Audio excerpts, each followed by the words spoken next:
The Robotic Enterprise Framework is a very important concept in UiPath. It's a template provided by UiPath that helps you build your robots, and it holds several advantages. That is logging, scalability, reusability, and error handling. It's also the concept in the Advanced Certification from UiPath, so if you learn UiPath REFramework, you will master the certification as well. I will teach you everything about setting the REFramework up here so you can start building your own REFramework, and then in the next 2 videos I'll help you take the next steps. What you'll promise me here is that you'll open up your own UiPath and you'll build with me. Don't worry, I'll hold your hand, and my name is Jensen. Let's start building. If this is your first time building the UiPath REFramework, it can seem a bit overwhelming. Don't worry, I'll hold your hand. We will take it as simple as possible, and I will take you through all the necessary features and settings of the UiPath REFramework. What you need to promise me is to open up UiPath and build with me. In that way I can teach you everything in this video, and you can build your own REFramework after this. So first we'll need to download the course materials. You'll do that by clicking the link in the description below. That will give you a folder like this with some data in. Let's open it. So we go to the capitals sheet like this, and it's 3 columns: ID, country, and capital. ID is a unique identifier, just ranging from 1 to 10, but imagine this could be a much larger Excel sheet with 1,000 rows, then this could be very handy. We will actually also use this ID when we do logging later on. Then we have a country. We have India, Germany, Great Britain, and so forth, and we want to find the capital. And we want to find the capital and write it back to this Excel sheet. This mimics a robot that you will actually build. Of course, it's a simplification, but it's very good when we want to understand the REFramework. So we will build this process in the REFramework, and the first thing that we'll do is to understand the process. What's actually going on, which systems do we need, and then we can set everything up in the REFramework. Let's get started. So if I move my Excel sheet a little bit over here, and I open up UiPath Studio. One thing that we'll need to make sure you have is that you have the modern design experience enabled. So if you go to settings, then you go to design, then you scroll a little bit down, you need to have this use modern for new projects enabled. In that way you will start all your projects by the modern design experience. You'll mostly likely have that enabled, but it was just to make sure. So then we go to start. Let's create a new process. First we'll just create a simple process that explains what's actually going on here and which activities that we want to use. So here I can just say ref for REFramework, and then we'll say understand. So this is just to understand what's going on in the process, which is always nice. You can never build anything if you don't understand what's going on. That's why process descriptions are very, very important. But here we can do fine without. I'll take you through. So we have this UiPath Studio open here. I'll open up the main workflow. What I want to do is, of course, automate all this. I don't want to sit here and do searches and write in the capitals. We want our robot to do that. So I go back to UiPath. I want to read this Excel sheet into a data table so we can work with it. The reason is that data tables are very easy to work with and manipulate, and we will take advantage of that. So I go to activities, and then in search activities I'll find a read range. Here under workbook, pick the read range. The reason we do that is because we don't need to have Excel installed, we can all do it. So over here in read range, I'll first need a workbook path. It's tempting just to hard coding the workbook path. Let me show you how we do that. So if I go over to my file, which is in this folder here, I can shift right click, and then I get access to the copy as path. Again, shift right click to have this copy as path enabled in your right click. Then I can just click on this.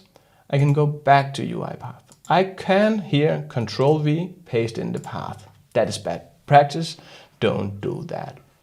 Use variables for things that can change. Imagine that this file actually gets moved, then my robot will go down and I need to go in and fix it in the robot.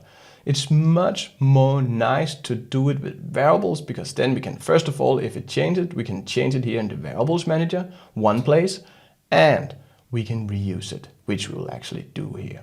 So what I want to do, I want to go in here, I'll delete this, then I'll press Ctrl K, always create your variables in the activities, that is easy, and you'll make sure that it will create a variable of the correct type.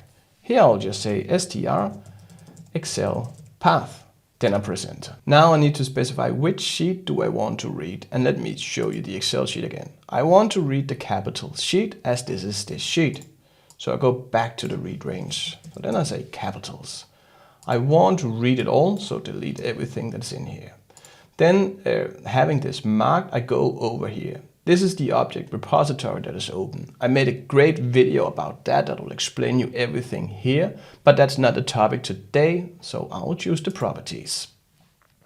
Here I will, in output, I will specify which data table I want to output it to. Again, go down here, press Ctrl K, that will create a variable.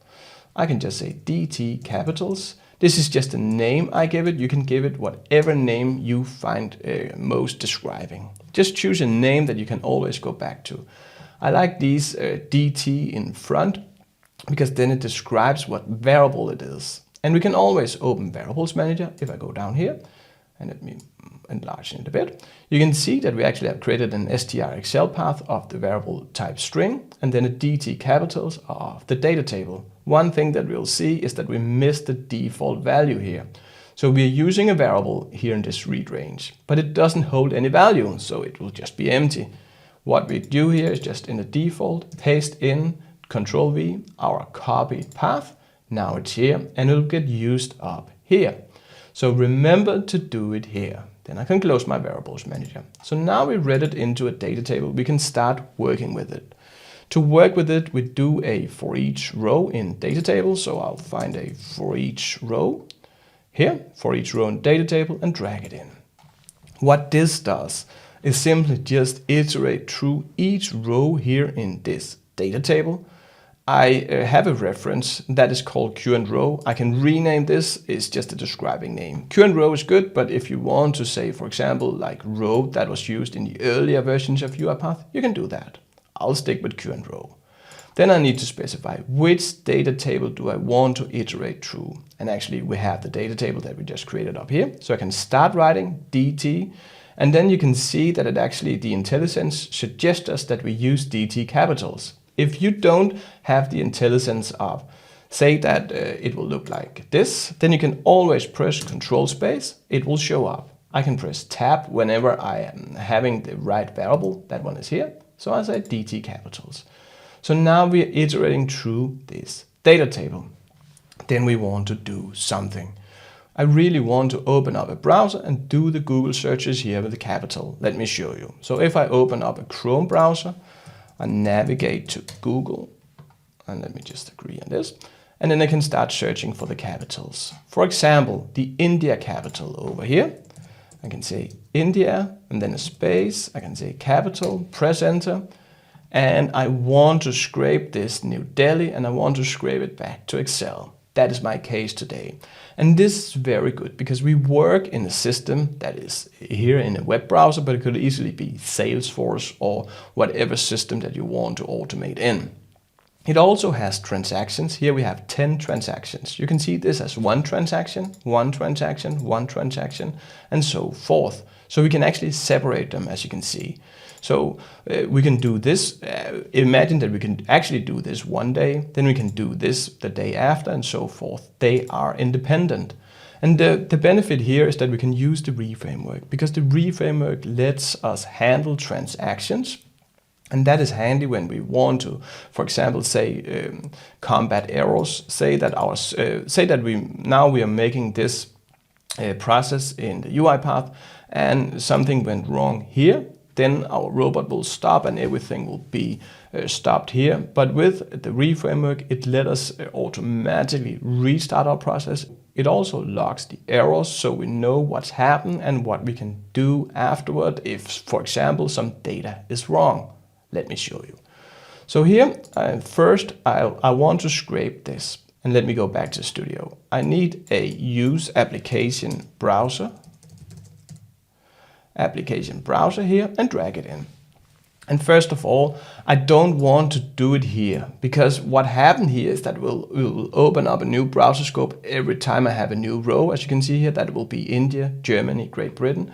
So what I want to do is actually to move it outside and then have the for each row in data table inside.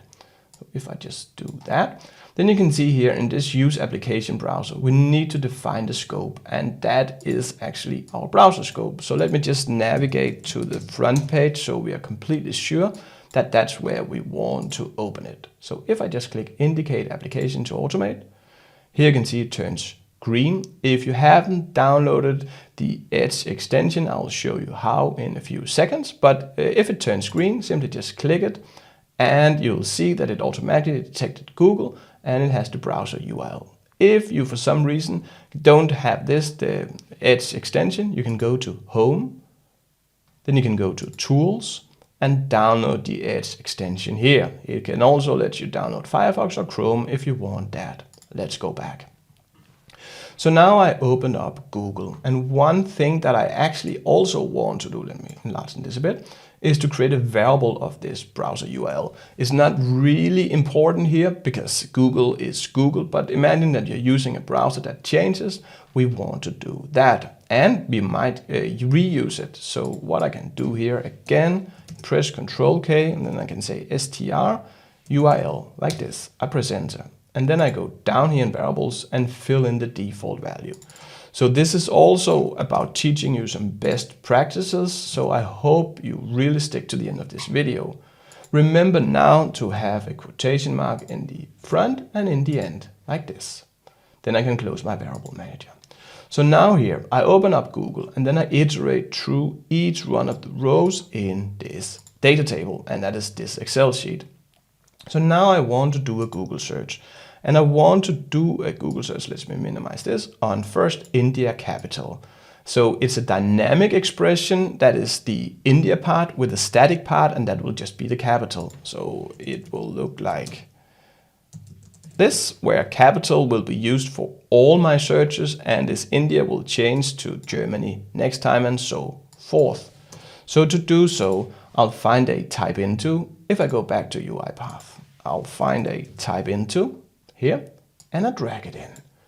So now I need to specify where do I want to type something in. That will be in this search field. So I click indicate in Edge here, and I click that one.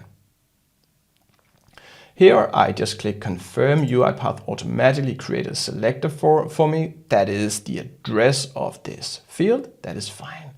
Here I can, instead of type into input, I can rename it a little bit better. That's also best practice to rename your activities so they are describing, especially say that your robot breaks and you'll have an exception.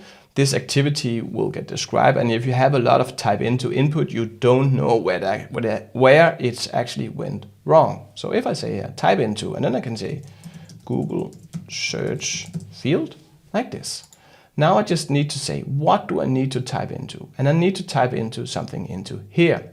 So if I go down here, and here I want to type in India first, or Germany, whatever row we are in, I want to iterate to each one of these rows. And first, to target the current row, I can just reference the current row. So let me press Control Space again to have the IntelliSense. Here I have the current row. I just press Tab. Then I say dot. Then I'll say item, that is the header of the column. Then in parentheses, quotation mark, I can say country. Let me spell it right. Country, like this. And then since it's an object, it comes from this data table, I'll say to string. So I want to type in the country, but I also want to type in a space and then capital. What I do here is just I press space, then the plus, and a space more, and in quotation mark I can type in my string. You don't need the spaces here, but it makes your expression look a bit more nice. So what I want to do, that was the space and then just the capital. What I also want to do is to either, when I'm here, I can say India capital. I either want to press the search button or simply just press enter to get to this page. Let me get one back. What I can do is to either add a hotkey or to press this drop down and find the enter key. But one thing that we'll need to be aware of is that this delete the entire thing that we just wrote. So what we will do here is to go here, mark this, Control C, copy it, then take the drop down. You see it got deleted. So what we will do is we will in the front of the K enter, we'll press Control V. That one will paste in our expression, then another space, a plus, and another space. Here we go. So now we have our expression. If we want to investigate it, we can go over here to Properties. I go up here to Text, click the 3 dots, and here we have our expression. What this says is that we just want the current row, that's the row we're iterating through. Then we want to look in the country column. We are converting it to a string since it's just an object for now. Then we want to search for a space and a capital, and then we want to press enter. This is all this says. And we can click OK. Now let's just talk about one thing that could be handy. So whenever we made a search, say for example India capital, like this, we go to this page. As you can see, this looks a little bit different than the Google front page. And one best practice to always do in your robots is that when you handle transactions, which you can see this from, then we need to make sure we navigate to the same place. So whenever we start a new row, we need to be at the same place. It might not make a difference here, but it might. So what I want to do here is that I'll find a go to URL here. Just drag it in the front of this iteration, just in the front of the type into, and then we have the URL. We already created up here, so I'll just say str URL. This will just navigate to the Google front page every time, so we make sure that the front page will look not like this, but like this. It's a very easy thing to do, but it will make sure that your robots always perform the same when they start from the same place. It should be very simple. So now I can close down my Excel sheet here and we can try to run the robot. We will encounter one error. I will show you in a bit. So if I close down this edge and run my automation, we run our automation by click this drop down up here and then click run file. It will open up Edge and I will make my India capital, Germany capital. You can see it goes crazy fast. Canada capital, Brazil capital, so forth. This UiPath Web Automation start debugging this browser is not an error, it's just related to the input method that we choose from the type into and it's built in, so no worries. So now we created the automation. Well, nothing really happened. We just did the searches. We could try to actually get the text that we want. So say that I open up Chrome again. Here we go. I can go to Google and then I'll say India capital. Here, I want to grab the New Delhi. And what I want to do here is that I go up here and scroll a little bit down. And then we want to get this text. So what I will do here is that I'll say get text here. This one will automatically scrape whatever I choose. Let me show you. So I drag it in. Here I can indicate it in somewhere. So I indicate it in the edge here. I want to the New Delhi here. So it turns red. That means that we need an anchor. So I'll try to think of something that will always be here and close to this New Delhi. Well, that will be this capital. We sometimes have to work a little bit around with these selectors. Don't worry, I'll take the capital here. So if I press the capital, it turns green and it seems to work. It might not work with all the capitals. We will debug later on to see if there's something wrong. But for now, we will choose this anchor as this seems reliable. There will always be a capital here. So it will say Germany and then this capital. And then we will pick up this capital here. So then I'll say confirm. I now want to save this capital into a variable so I can use it. So if I go down here, I can press Control K again, and then I can type something in, str capital. That will just be my name I give it. So again, I will save it here into str capital. And I can now display it. I could either write it back to Excel, but let's save that for the REFramework, which we will get to in just a few minutes. But for now, let's display it in a message box. That's always good for debugging. So I'll find a message box and drag it in.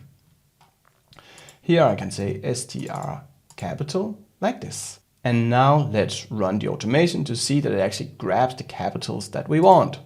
If I run the file again, it opens up a new edge. It says India capital. It says New Delhi. And let me drag in from my other screen. New Delhi, that's fine. I click OK. The automation will continue. Germany capital. And for some reason, let me drag in again. Here. It says capital of Germany, blah, blah, blah, Wikipedia. It seems that for some reason it grabs this. This is not very handy. We wanted Berlin, so let's do a bit of debugging. We can stop the automation and just fix this. This is a nice thing to see that we can work a bit with selectors to actually get our automation working. So let's fix it. First thing that we'll do is to close down this New Delhi here in the background so that doesn't open. Then we'll click the three ribbons, click Edit Target. So here you can see that it's down here because it's somehow find this anchor. This is not very good. So when you hover your mouse over here, click the delete target. Now choose a new one. So we want the Berlin. And then we want the anchor up here. And this seems to work. And sometimes this is the easy solution. When we have to dig deep down into the CSS selector, that will be another more advanced solution. You can watch the live sessions about the CSS selector by clicking the video up here in the right corner. But this is not the case. We're here to learn about the REFramework. So now I just click confirm. And again, this is to understand my process. So let's just close down the edge and try to run our automation again to see that it actually works. So here, India capital, let me go to the other screen. It can grab the New Delhi, but that was not the problem, that was the Germany. So let me click OK here, Germany capital, and drag in from other screen, that was Berlin. Great Britain capital, let me drag in London. Canada, let me drag in Ottawa. It seems that our automation worked now. This is the automation that we will use in the REFramework. Again, we did this because it's very important to understand the process when we are automating in the REFramework as any other place. Beijing, Denmark capital, Copenhagen, Poland, France capital, Paris, Australia capital.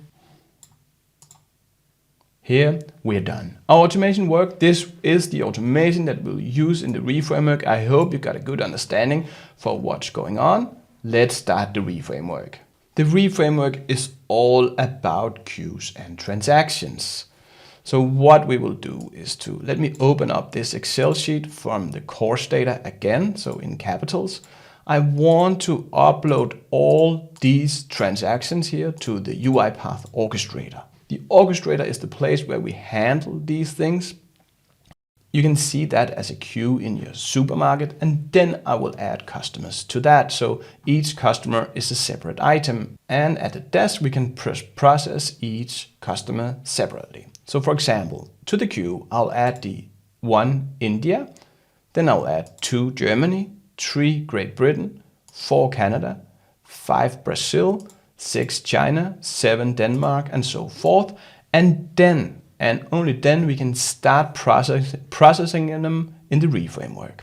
We could either mix these two things into the REFramework, or as best practice says, we can split them into a dispatcher and a performer. So we will have one robot that actually adds the items to the queue, and one robot, that is the REFramework, that will process the items. We will do such here. So let's create the dispatcher. The dispatcher is just a robot that adds items to a orchestrator queue. So we will create that. So I'll right click here in my studio and open up a new instance. This will just create a new process in a few seconds that we can use. So let me close this one here and start a new process. Here I'll say ref dispatcher and click enter. Here we go. Let me drag it a bit up here and let me maximize a bit further and open the main workflow. So what I will do is simply just to replicate what we did before here in this. Let me make sure that we have it over here. Let me drag it in. So what I will do here is that I will still have the read range here, and then I will use the browser, and instead of just doing these things, I'll just add them to the queue. But to do so, we need to have a queue in Orchestrator. So we need to have a queue to upload them to. First of all, let's go to Orchestrator. So to go to Orchestrator, we can go to cloud.uipath.com. That will have this sign in. So sign in with your credentials. I'll sign in with mine. That will take you to the front page of the automation cloud. You can click your tenant here. This will take you to Orchestrator. It will look like this. So we will, first of all, I'll create a new folder. I like to do that because this is a new project. I don't want to mess with my current projects, which some of them are my company. So I'll go to tenant here. Then I click folders. I click this little plus sign here. And here I can just say ref demo. I'll choose to have the process package source as tenant package feed. Then this package that we create can be shared across folders instead of just creating in this folder. So I click create. So here we have a ref demo. What you want to do is to click it here, go to queues, and let me just queues here, and we can add a queue. So this will just create a new queue. So I'll add a queue, create a new queue. What should we call it? Well, we can call it ref demo like this. And we'll add it. Now we can start adding in item to this queue. So we go back to our, this one was to understand it, and we created another one that called dispatcher that is blank. Let's create it from here. So first thing to do is to simply just replicate this step here. We will read the Excel sheet. So what I can do here is that I can Control C, can Control V, that will copy it over. But since we haven't specified the two variables of this, let me open the properties. You can see that these two are not declared. Then we need to do it. What we'll do here is that we can just say Control K and press Enter. That one will create the str Excel path. Again here, I can mark this, press Control K, press Enter. That will create the DT capitals. But there's nothing in the str Excel path if we go down here. Let's make sure that we do the right thing. So shift right click on your Excel sheet, copy as path, go back here to this Excel path and paste it in by Control V. We have it here. One thing that we could take advantage of, and which we will do, is the assets in the UiPath Orchestrator. An asset is just a container for values. You can see them as variables at the Orchestrator. And we want to, instead of having this stored here in the variables manager, we want to store this path in the UiPath Orchestrator. That is handy because we can share this path across different robots, and we can only update it once, say that this gets updated. And since we're using it in the REFramework, we will do just so.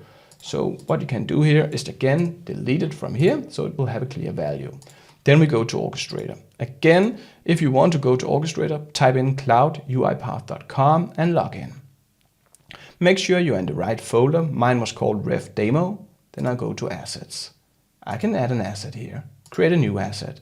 We give it a name, and I'll just say Excel path, and then we can give it a value. So if I paste it in here, you can see that my path get pasted in here. Just remove the quotation marks. We don't need them when storing values into Orchestrator. So then I click create. Now I have this one here. I can call it from my UiPath robots. So what I need to do here is that I go back to the dispatcher that we were just building here. Then I'll go to activities. I'll search for a get asset here. So if I drag this get asset in, this will just get assets from my Orchestrator. So I need a name, and the name must make sure you don't make any mistakes. That's always nice. So I copy this, go back to my dispatcher, and in quotation marks, paste in the asset name. Now I need to give it a value.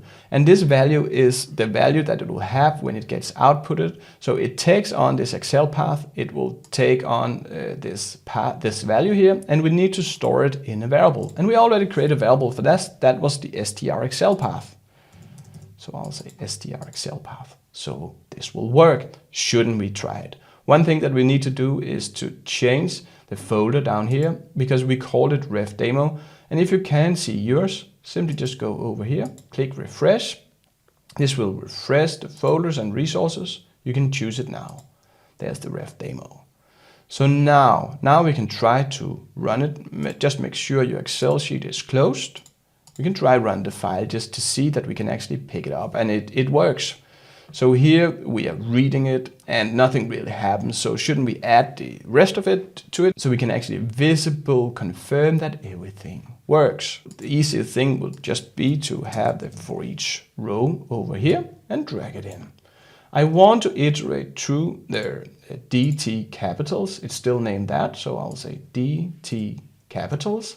That's it. Now I just need to add them to the queue. And to do that, I'll find a add queue item here and drag it in. So this one will take each row and add them into our queue. That is very handy. But we need to have some core properties defined.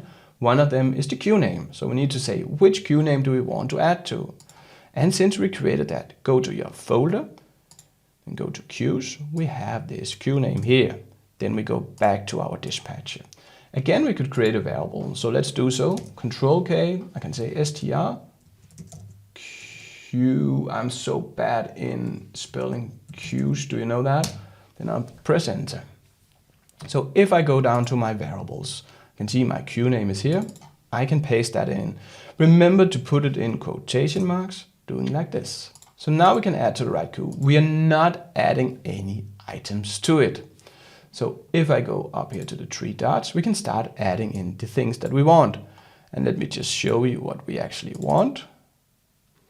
We want to add the idea, that is the unique identifier, and then the country. So here I can give it a name. This will be the name that it will hold in the Orchestrator queue. So I could, for example, say idea.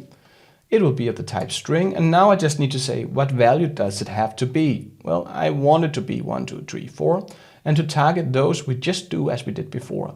We refer to the current row, and then instead of referring to the country, we'll refer to the ID column. That will look like this. So I'll say current row here, then I'll say dot item parentheses quotation marks, and then I want to refer to the ID. So I'll say ID like this, then to string. So now I added the ID, but I also, to this same queue item, I also need to add the country. And that was just the same expression that we had before.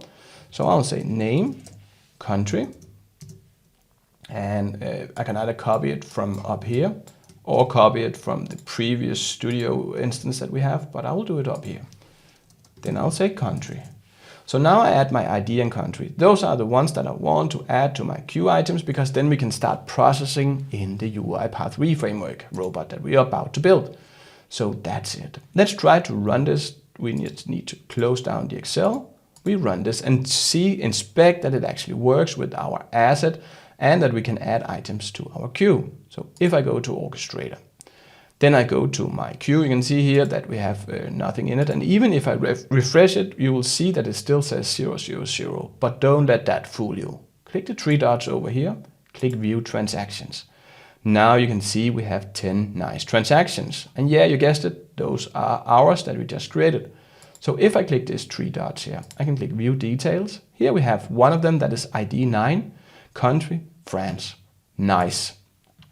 But maybe, see, all of these look like each other. I want to be able to identify these queue items without having to open each one of them. I could add a reference. That one is here. So to do so, let me go back to our dispatcher. To do so, we can give it a reference. Again, we can just refer to the current row, and then we can pick the ID, because that is actually a unique identifier. I can easily identify what item it is just by looking at the ID number. So if I again say current row, then I'll say item, parentheses, quotation mark, idea, then to string like this. And let's see that it actually works. So if I run my robot again, this is a dispatcher. This is a very important concept. So if you don't understand this, this last 10 minutes, please rewind the video and make sure you know what's going on before proceeding to the actual performer of the REFramework. So if I go in here and I can refresh the queue, here you can see we have 2 pages now, and now we have a nice reference. So for the new queue items, we have 1, 2, 3, 4, 5, 6, 7, 8, 9, 10. And of course, this reference, that's number 10, let me open it, that corresponds to the idea. That was the whole purpose of it. If you like this video, you can really help me a lot. If you give it a thumbs up, that will help the channel and me. Thank you. Now, this was the dispatcher. Let's move on to the UiPath REFramework performer to see what's going on. Let's clean a bit up here. So let me minimize this. We have our dispatcher here that adds to the queue. We have the one we built from the first to understand the process. That is here. So let's start from a blank when we open up the REFramework. We will use some of the components that we just built and created. But for now, let's just right click and open up a new UiPath Studio. This one will be our third one. So we have the one where we understood the process, we have the dispatcher, and now we are going to the performer. To start up a UiPath REFramework, you need to go down here from new from template, scroll a little bit down and choose the Robotic Enterprise Framework. Click that one. We can call it something. I will call mine Demo and click Create. First, I will give you an overview of the REFramework, tell you about the important concepts and where to find the key settings, and then we will create our process. Let me maximize this. So I open up the main workflow. Let me open up the properties over here. Again, this is the object repository. I made a video about that, but for now we will open up the properties. This is how your UiPath REFramework will look like when you open it up. We have the canvas here. This is called a state machine layout. And over here in the project, we will have our folders. Here you will find the main XAML. This is this main. And you will also find some other workflows if you go inside the framework folder. Here you can see one called Close All Applications. You can guess what that does. Then we have process, kill all processes, and so forth. Don't worry, we will take some of them, and some of them we won't even talk about as they are not necessary to set up and understand the REFramework. They are just advanced concepts, which you can find in our advanced Udemy course. You can find a link to that in the description below as well. Some of them are very simple. Some of them we will introduce here in this video, and some of them we won't touch. Let me minimize it again. Then we have the data folder. This is the 2 folders that we will touch upon in this video. And the data folder, that holds one thing that we want to talk about, that is the config. This is an Excel sheet with some key config features. It's very simple, so let's open it. I can either double click here in this project folder, or I can find it in my Windows path where I store my UiPath projects. This is how the Excel config sheet looks like. First of all, we need to do one thing before our REFramework can run, and that is to specify a queue. So here you can see this is just an example queue called process ABC queue. We need to have our queue name here. So what we can do here, we created a queue in Orchestrator, remember. So if I go back to Orchestrator, our queue was named ref demo. So I can copy this one, Control C, go back to our REFramework that is here. Go back to the Excel sheet and paste it in like this. So now we have our queue name value. That is all we need to have the REFramework going, but we can do one other thing. In the constants, we won't touch anything. These settings are fine as they are. You can work with them when you want to get more advanced, but for now you don't even need to understand them. That is part of the things that UiPath has set up for us, but in the assets. Here we can specify which assets that we want to get from Orchestrator and what name we want to store them into. Let me show you. So if I go back to Orchestrator, in my assets, I have this Excel path, and I want to use this Excel sheet as well here in my REFramework. So I mark this and Control C, go back to this. So in here in the asset, I just paste in the name. I could of course also write it, but to make sure that I'm not miswriting anything, I will add in the asset here. Then I can give it a name. And to make things very simple, I will just give it the same name.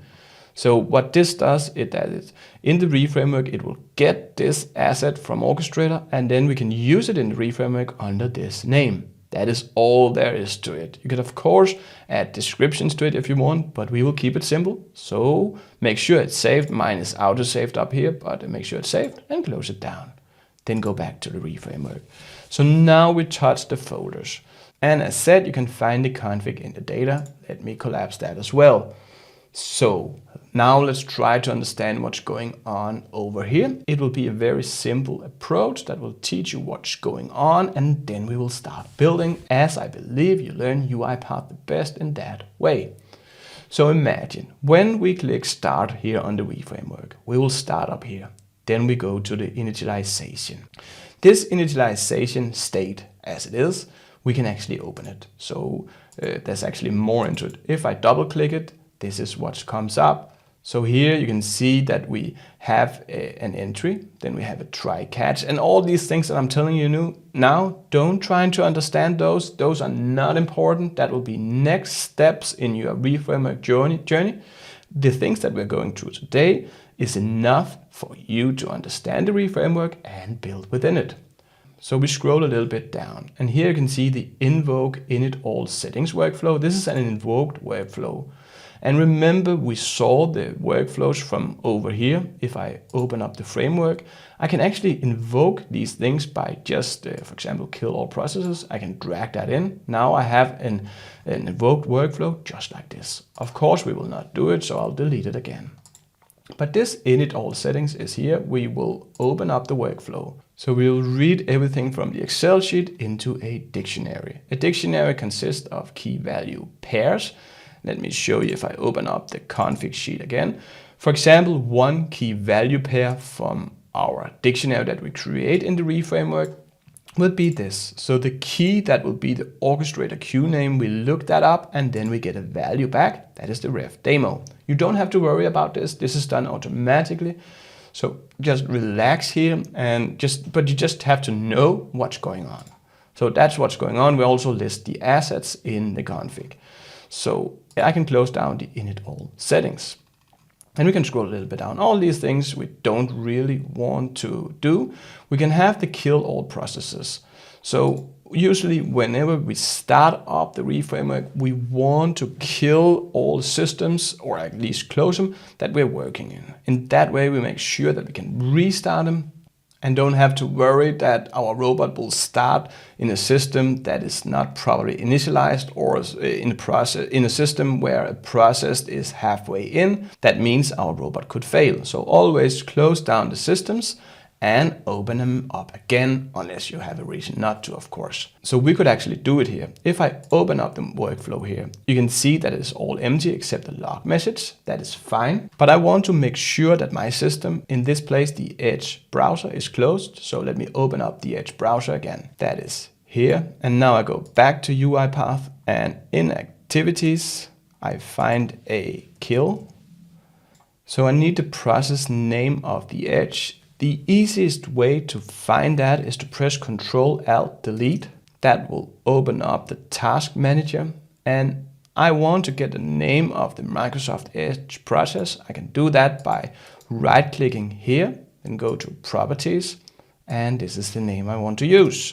So if you don't know the process name, you can always find it by pressing Ctrl-Alt-Delete and go find it in here. Mine was named MS Edge, so I copy that one out. We go here.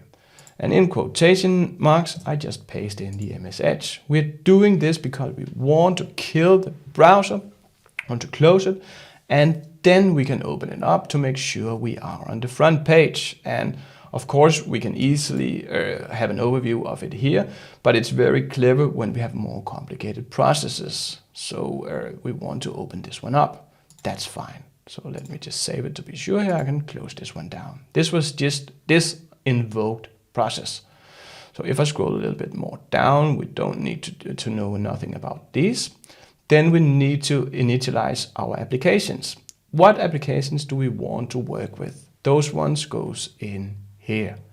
So I can open up the workflow. That is here. Again, it's nothing. We just want to open up the edge.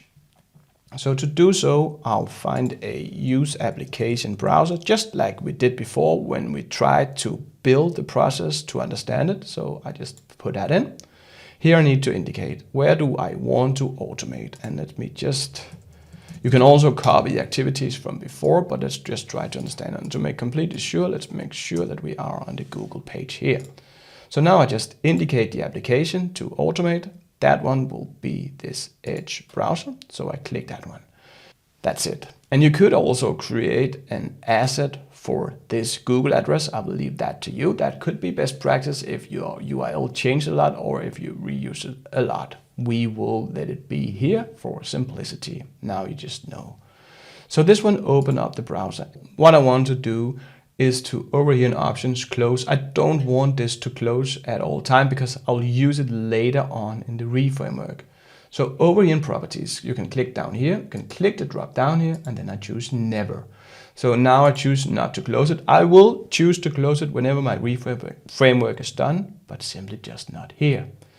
Then I want to use this browser instance, and this was actually this one. I want to use this later in the process. And to do so, I will store it in a UI element. So over here in input output element, go up here, press Ctrl K, and here I can give it a prefix UIE, and then I could call it something. I could call it Google search or whatever I want to call my browser. I can also call it Edge Google search, which I think I will do like this. So now I stored it into UI element, and if I go down here into variables, you can see that it's stored as a UI element, but it's only defined here. And since this was an invoke process, let me save it and let me just go out to the main. This was an invoke process. That means that it will stay in here. To make it come out again here, if I open it, that will make me go in here. Then we need to convert it to an argument. And to do so, we can right click, convert to argument. An argument can pass in and out through invoke processes like here. And since we want to pass this variable, the content of that, we want to pass it out, I will change the direction to out. So it gets created in here. We open the browser and then we create this variable and we want to pass that out. That's why the direction is out. So in arguments, remember, we created it as a variable. Then we converted it with the right click and now we can pass it out.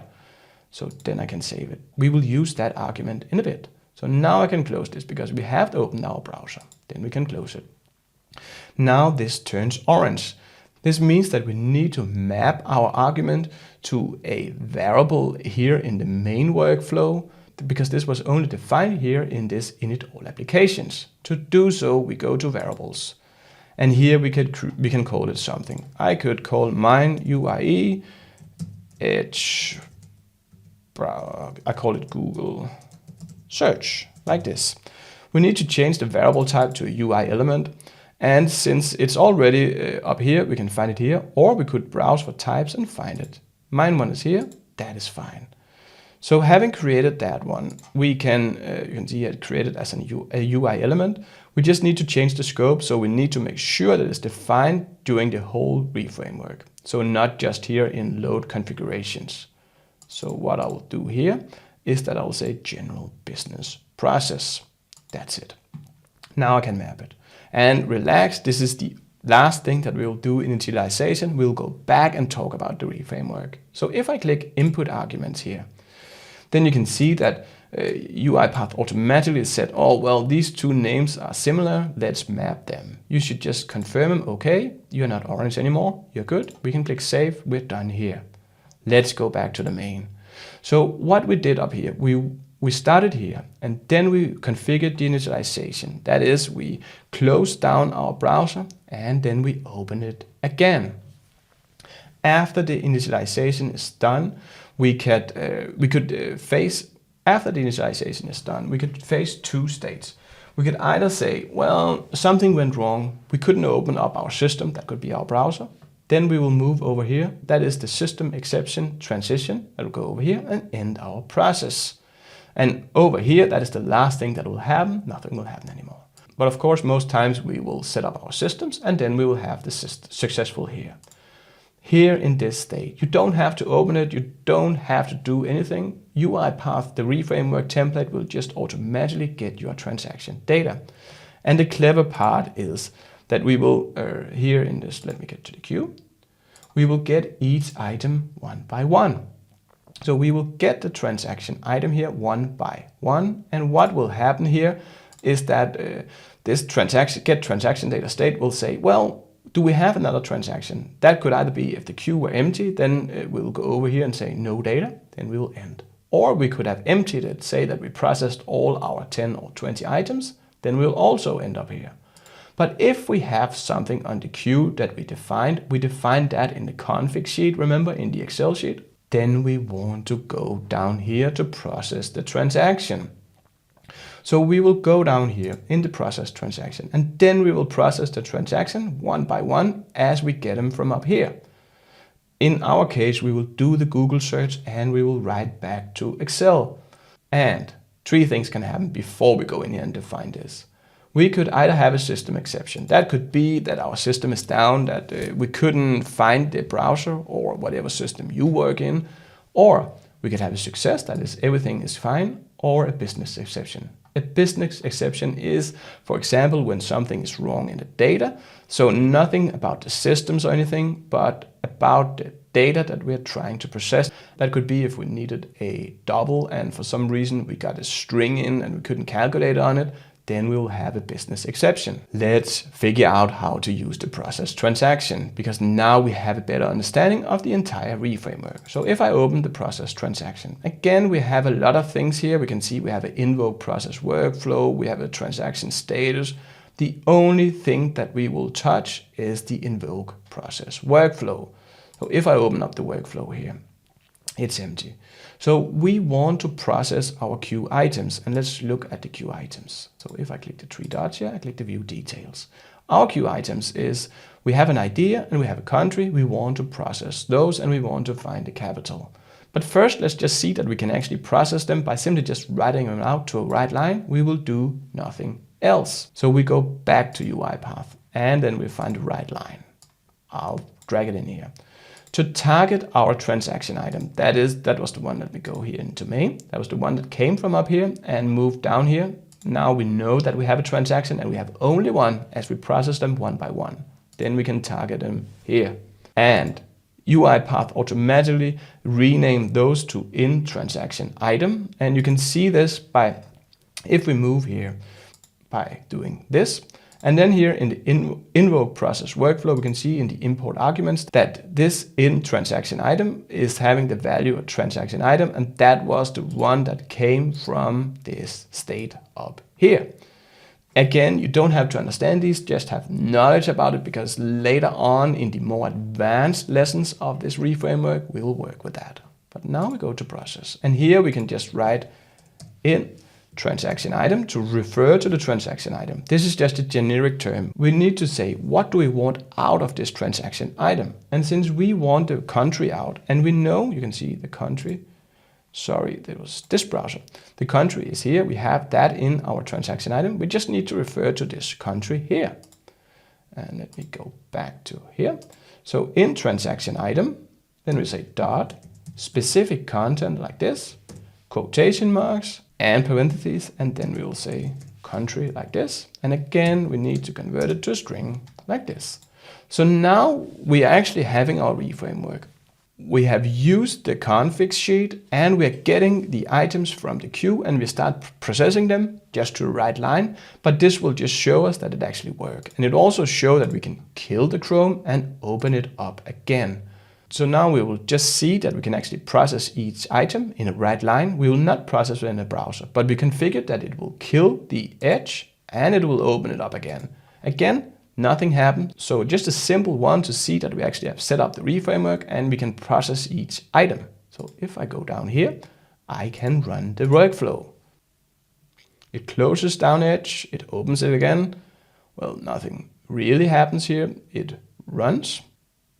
There you go. We finished our REFramework. Well, as you see, the only success you saw was that it closed down Edge and it opened it again. But what happened was, if we go to output, you can see the log here. You can see we have some killing processes. That was our state here. Now we start processing the item. Process transaction item number 1, India, that was the country.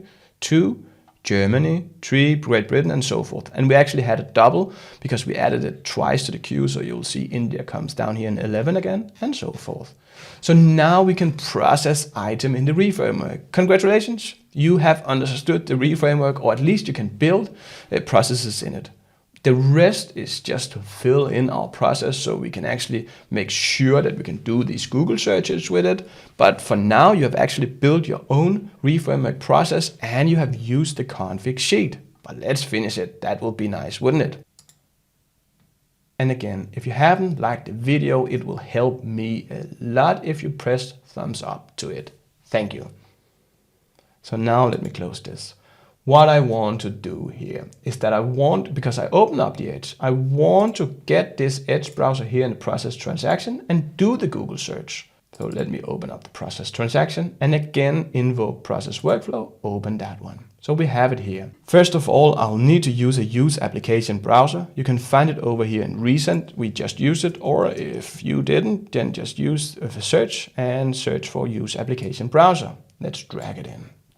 Here I need to either indicate the application to automate or use an input element.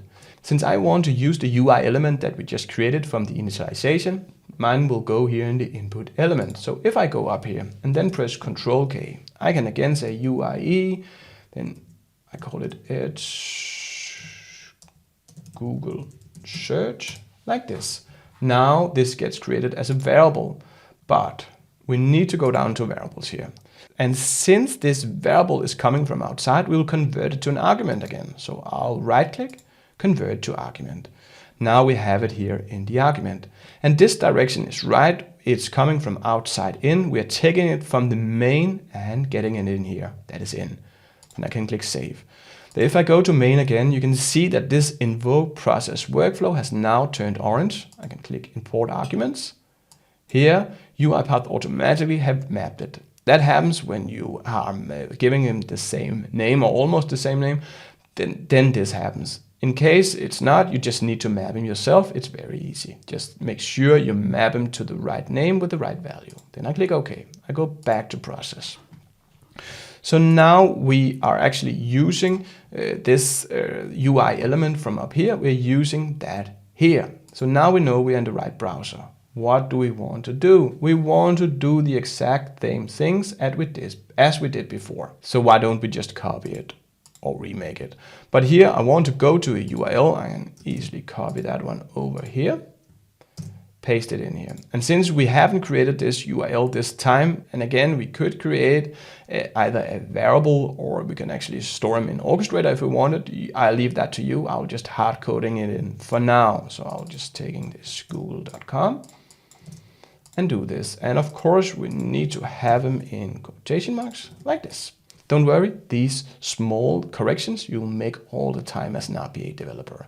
I mean, when I build these REFrameworks in my job, I'll usually make a lot of mistakes, or not mistakes, but I'll have a lot of corrections to fix. That's RPA developer life, don't worry. So now we're going to the Google.com, we can start doing the searches. And to repeat, to make sure that you will understand this, I will do it from the beginning. But if you're lazy, you can copy in here from the beginning. So first, and let me just show you. We want to have a type into, then the get text, and we will not store it into a message box, but an Excel sheet. So we will find a type into here and drag it in. So after the go to URL. And here we need to indicate it again. So I click here, mine is here. And then we click confirm. So, and again, we need to rename the activity. So we can say Google search field. What do we need to type in? Well, we can use this one down here. That was the country. But since we know that the enter deleted our text, we can start by putting that one in. So now we have the enter, we can add in the things that we want. To make it more simple to look at, click the 3 dots here. This is the enter, but we want something in front of it. And something is down here, but let me just rewrite it so we get it into your head. And I'm sure it's already there, but let me repeat it so I'm sure you understand it. I'm so glad that you are here. And when you understand this REFramework, this will be a blessing to you. You will have a very easy time to pass the UiPath Advanced Certification, and you will have a very easy time to get a job. So in here, I'll say in transaction item, let me just have a space just to have a little bit more space. Then I'll say dot and now here you can see that we actually should have the IntelliSense on so we don't make these mistakes. Then I'll have dot, then I'll say specific content, parentheses, quotation marks, country, quotation mark, parentheses, to string. Then I'll say I want a country. Then I'll say plus space, quotation mark, space, capital. Yeah, it's you can just I will leave it a bit here, so just copy this one in or write it in actually, and then click OK. So now we're doing the Google search. We're taking that from the same expression that we did before here. We know that we can get the country here from each process. So now we just need to get the text, and the easiest thing, and since we only work with the selectors, if you want to see to work with selectors, you can go back in the video and see how we did here. Otherwise, just take this, copy it, go over here and paste it in down here. Since we haven't defined this variable, we will just declare it. So I'll press Ctrl K, str, capital, like this. There's no image available, that is fine. We will get the text from the correct field. We defined the selector. You can find it by going up here in target if you want, and you can see the selector here, the fuzzy selector and the selector and the window selector. That is fine. So we store it into str capital. Now we just need to write it back to Excel. But now the logging part come in. Since we only have them as queue items, we have, for example, this 10 Australia, we can't really write it back to the queue items because the queue items will get processed. Nothing will go in there. We will need to update the Excel sheet. That's where we keep the log. So again, let me open up the Excel sheet. So I want to write my log here. That will be the capital in this case. I want to write it in here. I could either write it into the capital sheet or create a new sheet. That is just not to overwrite the initial data. If we want to use it again, it will be the same. But for now, I will create a new sheet. That is fine. To do so, the easiest thing would be to read this Excel sheet in the initialization of the REFramework. And since we got the ID, we can do a simple lookup. We could also look up the country, but the unique ID, we know it's unique, and we will look that up and write the result back in the corresponding row. So what we want to do, we go back to the REFramework, and let me just save it, close this one, and let me just save it for all time's sake. Let me click main. We go to the initialization. We just want to read the Excel sheet here in the REFramework. We haven't done so. So let me just go down here. Just below the init all application, we will create a sequence, or we can just drag in the activity, but I sometimes like to create sequences to have a better understanding what's going on. Here I will just say create data table of countries and capitals. And here I can have in the read range. So in activities, find a read range, then I drag it in. The workbook path. And now the clever thing comes in because we stored this workbook path in our config sheet. Let me save it. Let me go to project just to show you here in the config. Here we stored it as Excel path. So now we can use it. We use it from Orchestrator because we stored it early on. So, and actually it's this one. I know it's the same here, but just to make sure we are referring to this name. So I'll take the Excel path from here. And to refer to that, to the config sheet, I can go here and then I can press Control Space again. I can say config, and then I can say parentheses, and in quotation mark, I can have my name. Then I have the string. So this one will get the asset called Excel path. It will take the value from Orchestrator. If I close this one down again, I go out here to assets, it will give us this value. And this is the value of our Excel sheet. Pretty clever, huh? So if I go back here, so now I got this. So where do I want to read? I want to read from the capitals sheet, as you can see here. Capitals, I will delete everything here. And then in data table, I'll press Control K, I'll say DT countries. I'll just call it that. That's fine. One thing that I will do is that I'll make sure that this is defined everywhere in the REFramework so I can use it in my other state. I go down to variables again. Up here in DT countries, change the scope to general business process. That's it. Now I can click save again. So if I go to main, I have now created a data table here with the Excel data. I want to use that in process transaction so I can write the result back to Excel or write the result back to the data table, and then over here in end process, we'll write to the Excel sheet. So if I go in here, process again, take the invoke process workflow here, and now we got this str capital, we can write that back to Excel. First, I need to make sure where to write it to, so I'll use a lookup. So I'll find a lookup here and take the lookup data table since it's a data table that we're looking up to. Then I'll drag it down here. First thing that we'll do is that we want to specify which data table to look up in. And that one can be done either here or over here in properties. I prefer the properties here because then we can take it upside down. So if I go over here, we will look up the data table that we just created. The easiest thing to do again is to create an argument in here, and we could do it by the approach by Control K, creating it here as a variable and then converting it to argument, map it, or we can simply just go to argument here. I will create it here and call it DT countries. The argument type that will be of the type data table, as it is a data table. The direction will be in and out, as from each transaction item, we will write values to this data table. That is the new capital to that country. So the direction will be in and out this time. You'll learn a lot about arguments as well in this video, so make sure it sticks, otherwise rewind the video a bit. So now we have an in and out. I can save it again. I'm always saving a bit too much, but yeah, previous damage.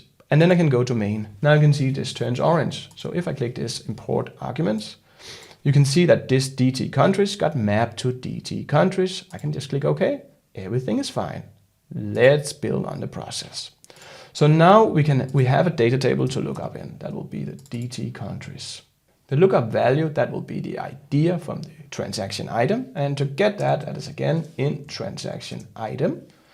And then we go down here. You can click the three dots here to make it easier to look at. So in transaction item, specific content like this, parentheses, quotations marks, ID, and then to string. So what we do here is that we take the idea from the Q item and then look up in the Excel sheet and say, which row is this one in? So we're looking this value up. What column do we need to look in? Well, we have the column name, and that one was called ID. So like this. Now we just need a row index to say which row is the current ID present in. For example, say that we are at number 6, China. Then we want to look up the ID 6, and then it says it's in this row. So we want to get the row index back. So if I go over here, I just press Control K, I'll say int index like this. This one will give us an integer, that is a whole number, that is the number of the row that we want to write to. Then we can drag in and assign. And what I want to do here is that I want to write to my data table that I just created. So I press Control space, it was called DT countries, like this. Then I'll say rows, then parentheses, and now I want to write to the row that I just found, that is the int index. So Control space, again, take this a couple of times to find out what's going on if you can't. So now I have the right row, then I just need the column, so that is item, parentheses, quotation marks. And since we are writing to the capital column now, so we are looking up one row, we found it here, we know we're here, we want to write to the capital column. So I go back here, capital. What value do we want to write to that capital column? We want to write the str capital, like this. So now we have written it. But so this one will write to our data table over and over in our REFramework, but we will write it back to Excel as well. So let me save this and go to main. So if I go outside to main, we will do it in the end process. So if I open this one here, this one will close all applications. You can easily fill in your close edge, but we will not do it for now. But this is an exercise for you. So what I will do here is that I'll find the right range on the workbook, drag it in here. The workbook path, again, we have it in the config sheet. So I can just say control space, say config, like this. Then I'll say parentheses, quotation marks. And in case I forgot what it was named, I can open up the config sheet again, which I think I named it Excel path, right? Yeah. I'll copy this one here. This is just a good exercise to see where we can actually find the values. So I take the value from here. This was an Orchestrator asset. Go back here.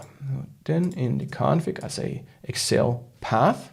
Then I'll say toString, like this. So now we have the Excel path. Then we just need to say, which sheet do we want to write to? I want to write to a sheet called results, like this. Then I want to write from the starting cell A1. That was actually fine. I usually delete it unless I have a reason to add to a specific cell. Then we need to say, which data table do we want to write to? Well, we had this DT countries like this. We want to write that data table to this Excel sheet. That is fine. Now you just need to add the headers here. Well done.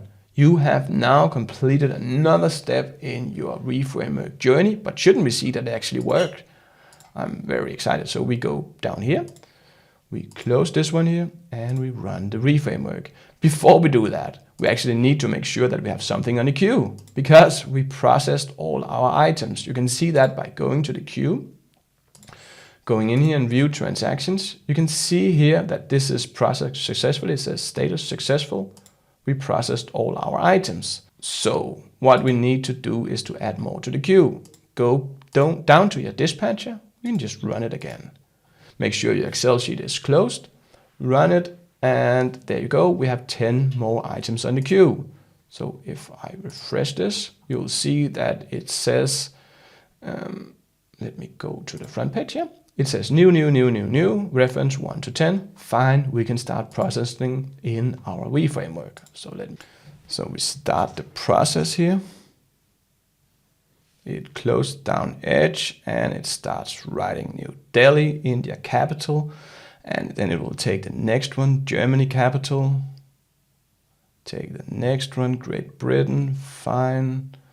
And it will take the 10 next ones and then we are done. It has hopefully written to our Excel sheet. If you want the next UiPath REFramework lessons, make sure you subscribe to this channel as we will go through every aspect of the REFramework. That's it. Let's visit our Excel sheet. So I go to the data. So the capitals will be untouched. That is fine. If I go to results, I have my nice capitals here. That's fine. Or so forth, it is fine. Let's say that we want to do some error handling. Let's go back. One thing that we can actually also improve that is in this use application here in our process. We had in the arguments, we have this UI Edge Google search. That means that we only have this UI element going in, but we change it slightly. And that means we should pass it out again so we can pass it in and out so we make sure we touch the right UI element. It's not a problem here, but it could be. So change the direction here to in and out. That will get us a more stable automation. So I'll click save here and I go to the main. That also means that we need to map it again. So I go to process transaction and here import arguments. You will see that this is now an in and out argument. That is fine. I click OK. So then I can click save. Before we move to error handling, that is the last step. Then if you have any questions or comments, please post them below here in the comments. If you have questions of more general character or to other UiPath problems, you're very welcome at my Discord, where we are now more than 1,800 RPA developers.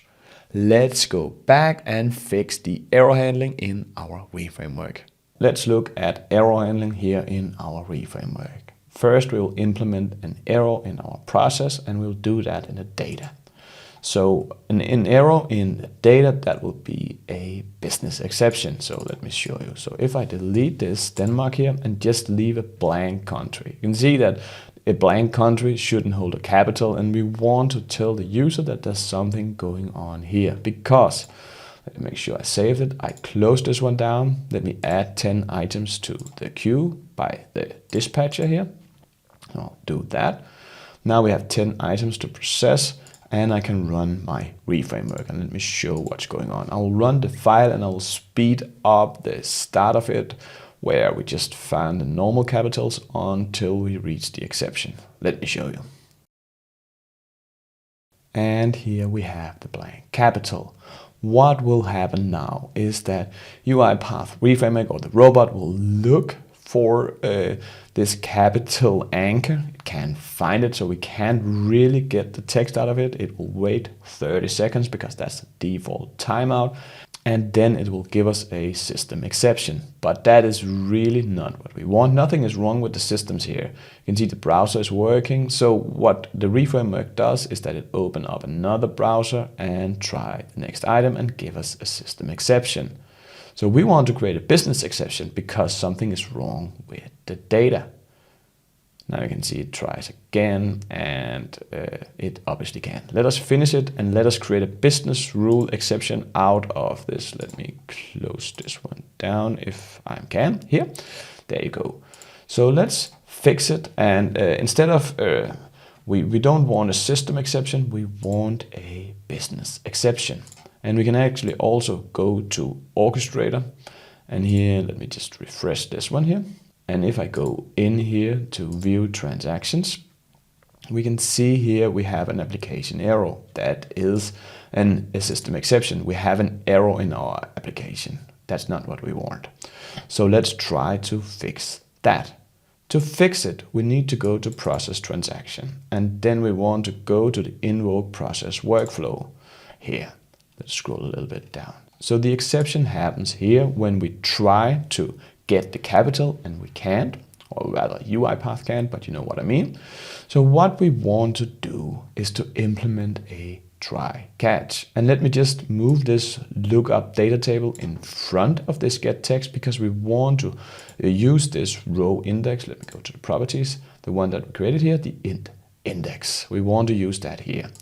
And to handle exceptions, we'll need a try catch. If you haven't watched my full guide, you can click it up here in the right corner. That will teach you everything about the try catch. This will just be a mini course, but I'll find a try catch. And let me tell you what a try catch does. So a try catch, it tries something, and if that goes right, it will just continue to the next activity. But if that goes wrong, it will go into the catch section. That is very handy because that's what we need now. So we'll place this get text in here. And then we'll say, if something goes wrong, like you just saw, then we want to go, and actually we go to the catch and we want to handle for that. Here we can say, which kind of exceptions should we catch for? And I want to catch everyone, so I'll take the system exception. That will catch every exception possible. And then it opens this, and we can do activities in here. First thing, and I want to write my Excel sheet. So I'll find an assign here and drag it in. We will actually be using this very assign. You could copy that, or you can just copy whatever inside the left one here and place it up here. Because we will write to the same cell, now we will just give a log message. So what do we want to say? I'll in over here, I can say in quotation mark, I can say country doesn't exist or is blank. You could of course also make more to rough checks to check whether it's blank or doesn't exist. Here it's good, we just group these two things. There you go. So now we have this assign, but we actually want this process to stop here and take the next item. We don't want to let it go through, so we want to throw a business rule exception. what we do here is that we'll go over here. Again, you can watch my guide with try catch and throws. That will teach you everything about tries and throws, try catches and throws. So here we have a throw. So what I will do is that I'll click the 3 dots over here and then create the exception. So what I will do here is that I'll say new business rule exception. This will throw a business rule exception, that is when something is wrong with our data. And then in parentheses, quotation marks, I can have my message. So this one will go into the orchestrator. We can also create logs from that. That will be our next video, so be sure to subscribe to the channel. So right now it will just be handy to have the same message as we have in the Excel sheet. So I'll just say country doesn't exist or is blank, like this. And then I'll just click OK. And then this one will get thrown here, and it will be taken to the nearest, if there's any surrounding try catch around this. You can see that there's nothing here, but if we go to the main, you can see that this invoke process workflow is surrounded by another try catch. So that one will decide what will happen now. The exception will get transferred here, and eventually it will go here to this transition and saying that if there's a business rule exception, it will be taken to this right here. So now we created the try catch and we can start our process. So let's add something to the queue. Let's add 10 new items. So I run the file here, and we can run the REFramework to see that our error handling works. So I run the file. Here we go, we started it. Here we have our error. We could have lowered the time that it will take to get this get text before it throws an exception. We should have lowered the seconds a bit, but that's okay. 30 seconds is fine. Now you'll see that it will not open a new browser because it will recognize that this is a business rule exception and it will just continue. We'll wait a few seconds more. There you go. Now we continue in the same browser window. So that was one thing. Now we should see if our log message in Excel works. So if I go back to my folder, I opened the data.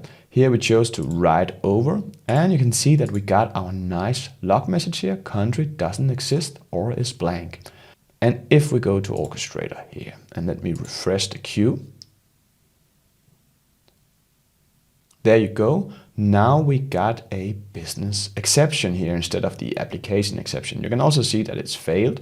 And if I go in here, view details, you can see that there's a log message reason country doesn't exist or is blank. There you go. You can now do error handling in the UiPath REFramework. You are ready to stand on your own legs. And I think you should watch this video about the object repository. That is a very important concept in UiPath that will teach you reusability and scalability. Thanks for watching.